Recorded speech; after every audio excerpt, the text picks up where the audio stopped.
Bonjour peuple de Dieu et bienvenue à cette nouvelle exhortation. Avec l'aide du Saint-Esprit et à la lumière des Écritures, nous parlerons aujourd'hui de comment recevoir les bénédictions de Dieu. Le livre de Psaume 23, 6 nous dit, oui, le bonheur et la grâce m'accompagneront tous les jours de ma vie et j'habiterai dans la maison de l'Éternel jusqu'à la fin de mes jours. C'est quoi la faveur? Par définition, la faveur est une bénédiction imméritée de Dieu qui consiste à recevoir un traitement ou une bienveillance de quelqu'un. Mes frères et sœurs, la plupart du temps, nous sommes confrontés à des douleurs, des frustrations, des déceptions, des stagnations, des retards et des challenges à ne point en finir. Pourquoi? À cause de notre ignorance. Selon Osée 4, 6, la parole de Dieu nous dit, mon peuple est détruit parce qu'il lui manque de la connaissance. Mais Proverbe nous dit, le juste est délivré parce qu'il a de la connaissance. Donc l'une des choses que nous devons demander à Dieu le plus souvent, c'est que Seigneur, donne-nous la connaissance, donne-nous la révélation de ta parole.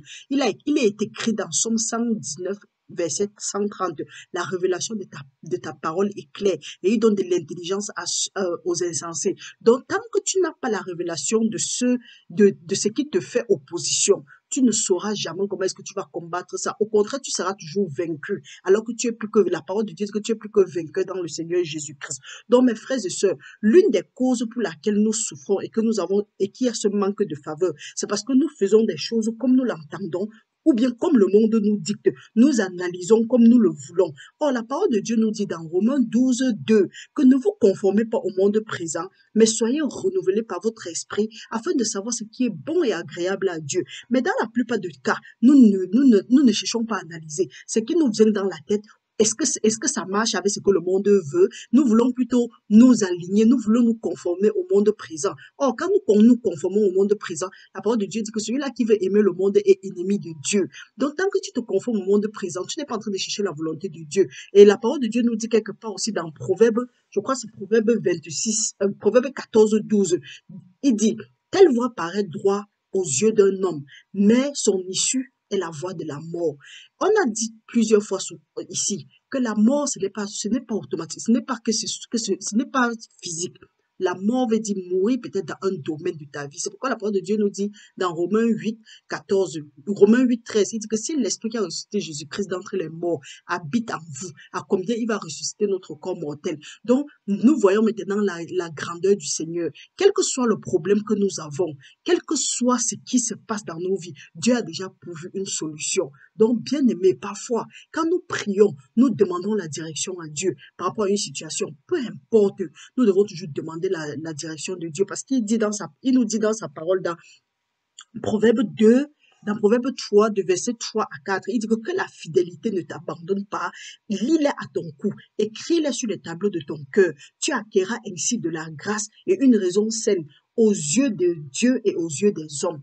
Mon frère, ma soeur, quand tu acquiers une raison saine aux yeux de donc tu as la grâce ou la faveur aux yeux de Dieu et aux yeux des hommes, mon frère, ma soeur, qui va encore te résister? La parole de Dieu nous dit, si Dieu est avec nous, je crois que c'est dans Romains 8, 32, oui. Si Dieu est avec nous, qui sera contre nous? Et la parole de Dieu aussi nous dit quelque part dans Proverbe que si tu es un approuvé de Dieu, il met à ta disposition même tes ennemis. Donc, une des choses que nous devons vraiment demander, mes frères et sœurs, c'est la faveur. Nous devons vraiment demander la faveur. La parole de Dieu nous a déjà pourvu cette faveur-là. Mais Dieu même nous a déjà donné cette faveur. Nous n'avons pas besoin, nous avons seulement besoin de demander, comme il a dit dans Matthieu 7, 7, que demandez et on vous donnera. Donc, quand tu ne demandes pas, c'est comme si tu te suffis. Mais maintenant, comment est-ce que tu dois recevoir ça? Il y a une autre condition pour pouvoir recevoir ça, c'est de respecter la parole de Dieu. Mais la parole de Dieu aussi nous dit, si tu as fait quelque chose selon ce que Dieu voulait, tu as cherché la face de Dieu, tu ne t'es pas conformé au monde présent, tu as essayé de connaître ce que Dieu veut, parce qu'il nous dit aussi dans sa parole, dans Psaume 127, que si celui qui bâtit sans Dieu bâtit en vain, celui qui veille sans Dieu veille en vain, mais Dieu donne à ses enfants, même pendant le sommeil. Il nous dit aussi dans Matthieu 6, 33, il dit, cherchez premièrement le royaume de Dieu et sa justice et le reste vous sera accordé. Donc, si tu as fait tout ça là, selon la parole de Dieu, et que les choses ne marchent pas comme toi tu le voulais, mon frère, ne perds pas courage. Je suis ici pour t'encourager. Que quelle que soit la situation dans laquelle tu te trouves, si tu sais que tu as cherché la face de Dieu, garde la tête haute, reste ferme dans la foi, parce qu'il dit que toute chose concourt au bien de ceux-là qui aiment Dieu et qui sont appelés selon son dessein. Et même si tu as choisi la voie du Seigneur, il y a beaucoup de reproches parfois qui arrivent, surtout quand il y a échec en ce qui concerne ce que toi tu veux faire, on va dire, ah, est-ce que tu es sûr même que tu as même cherché ton Dieu là? Est-ce que tu es même sûr? Oui, tu pries. Et pourquoi ta situation est plus pire que pour nous qui ne prions pas? Reste, laisse ça tomber parce que la parole de Dieu dit, il nous dit dans 2 Timothée 4:18, Dieu me délivrera de toute œuvre mauvaise et il me sauvera pour me faire entrer dans son royaume céleste. À lui soit la gloire au siècle des siècles. Amen. Mon frère, la parole de Dieu nous dit aussi dans Psaume 103, verset 17, il dit, mais la bonté de l'Éternel dure à jamais pour ceux qui le craignent et sa miséricorde pour les enfants de leurs enfants. Notons que tout est grâce, mes frères et sœurs. Donc, si tu veux que la faveur de Dieu te suive, commence à craindre l'Éternel. Quelqu'un a demandé que, mais comment est-ce que tu vas craindre l'Éternel? Dieu, c'est comme si quand vous parlez de Dieu, c'est comme si Dieu, quelque part, il attend qu'on fasse l'erreur pour qu'il nous tape. Non, Dieu n'attend pas que tu fasses. La preuve en est que Dieu est bon et Dieu nous aime même avant que nous ne l'aimons. Il a dit cela que il nous a tant aimé qu'il a donné son Fils unique afin que quiconque croit en lui ne périsse pas, mais qu'il ait la vie éternelle. Mais est-ce que tu veux jouir de cette vie éternelle-là? Donc, ce ne sont pas par nos œuvres que nous sommes sauvés. Ce n'est pas. Donc, Dieu nous a aimés avant. Donc, c'est déjà même la faveur. La faveur est même dans notre vie, avant même que nous n'ouvrons même les yeux. Mais est-ce que nous entrons en possession de cette faveur-là? La faveur, ce n'est pas d'aller donner les grosses dîmes, ce n'est pas de dire que oui, je vais faire un don, je vais faire une offrande. Non. Respecte les commandements de Dieu. Nous allons prendre quelques exemples.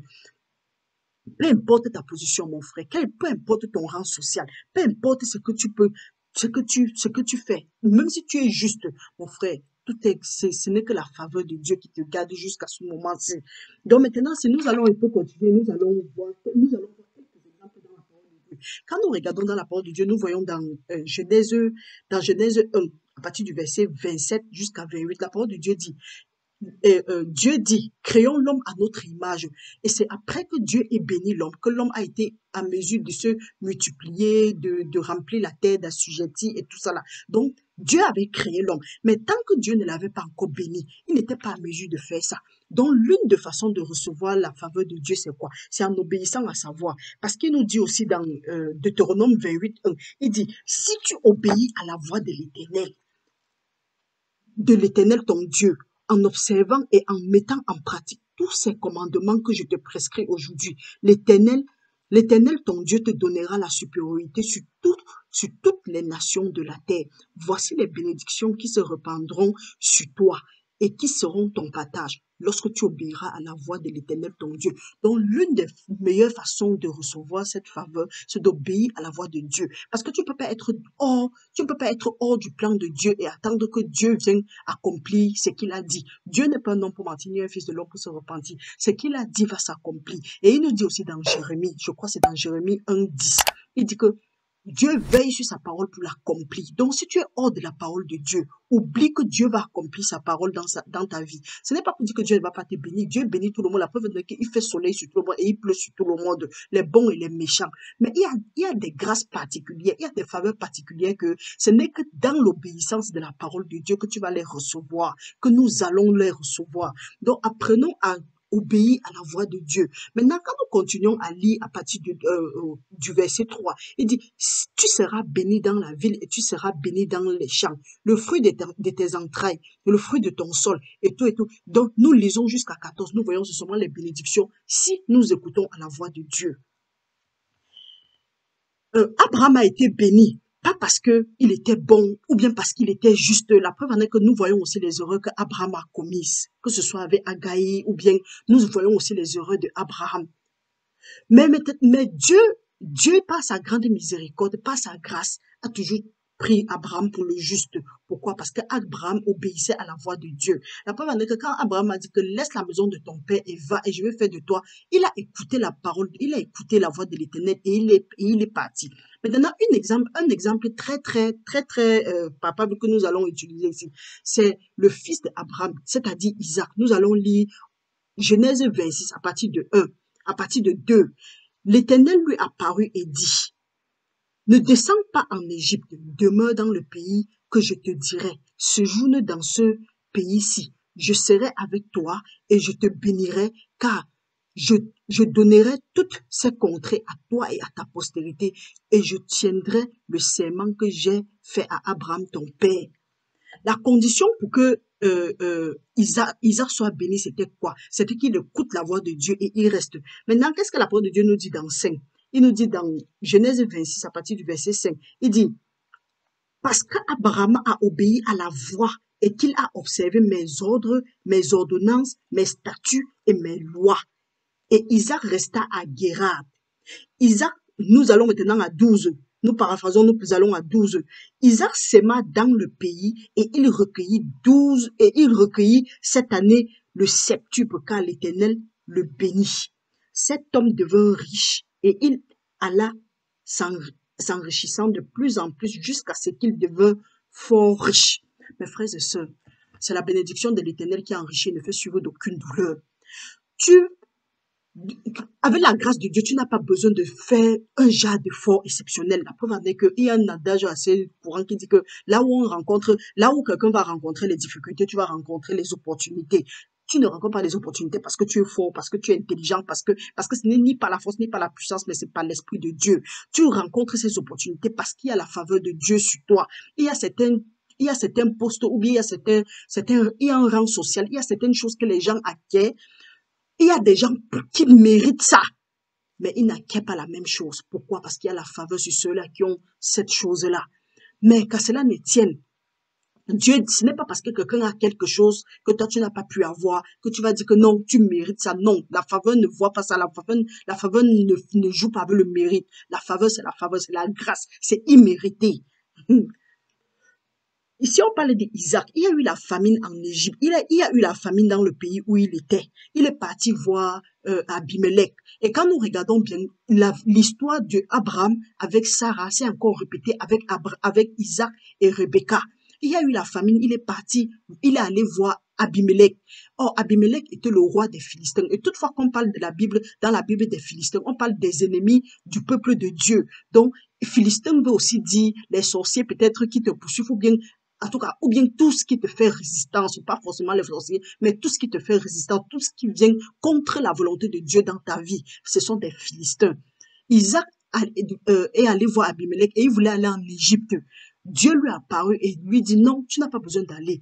Qu'en est-il si qu'en est-il si Isaac n'avait pas écouté la voix de Dieu? Quand il a écouté la voix de Dieu, Dieu l'a béni. Donc, il y a certaines choses que si tu n'as pas encore reçu aujourd'hui, c'est peut-être parce que tu n'as pas écouté la voix de Dieu. Et l'une des façons aussi qu'on écoute la voix de Dieu, la voix de Dieu nous dit que Dieu est esprit. Donc, tous ceux qui l'adorent doivent l'adorer en esprit et en vérité. Si Dieu a quelque chose à te dire, il te dit, avec pas son esprit, parce que ton esprit est une lampe à Dieu. Donc Dieu parle pas à ton esprit. Si tu attends, il y a des gens qui attendent que Dieu va leur parler. Dieu ne parle pas comme ça. Il parle à notre esprit. Donc si Dieu a parlé à ton esprit et tu n'as pas pris ça en considération, c'est sûr que tu es en train de courir droit dans un mur. Mais si tu prends ça en considération, si tu comprends ce que Dieu dit, tu vas prospérer. Ce que tu vas faire, tu vas t'enrichir. Tu vas avoir la supériorité sur les nations. On ne dit pas que tu vas dominer sur les êtres humains comme toi. Non. Tu auras la supériorité. Tu seras grand. Ce que tu vas faire, tu vas exceller. Donc, la faveur, c'est pour exceller. Donc, aujourd'hui, là, ce que nous allons demander le plus, c'est la faveur de Dieu. Si tu constates que la faveur ne te poursuit pas, parce que la parole de Dieu dit que le bonheur et la grâce vont t'accompagner tous les jours de ta vie. Si le bonheur et la grâce ne t'accompagnent pas, commence maintenant à demander ça à Dieu. Et le Dieu de notre Seigneur Jésus-Christ va te donner ça. Parce qu'il a dit, demandez, vous allez recevoir. Et Dieu ne se réunit pas. Il veille sur sa parole pour l'accomplir. Mes frères et sœurs, je prie que tu sois béni par cette exhortation et que le Dieu de notre Seigneur Jésus-Christ continue à veiller sur toi maintenant et pour l'éternité. Que tu restes béni au nom puissant de Jésus-Christ et que tout endroit où il y avait seulement l'esprit de rejet, que Dieu veille, que Dieu te visite maintenant avec sa miséricorde et sa faveur, et que là où il t'avait rejeté, que tu retrouves tout ce que tu as perdu pendant ce temps-là, maintenant au nom puissant de Jésus-Christ, que tu sois restauré au septuple comme il a restauré Isaac. Merci, Papa, au nom puissant de Jésus, nous avons prié. Amen.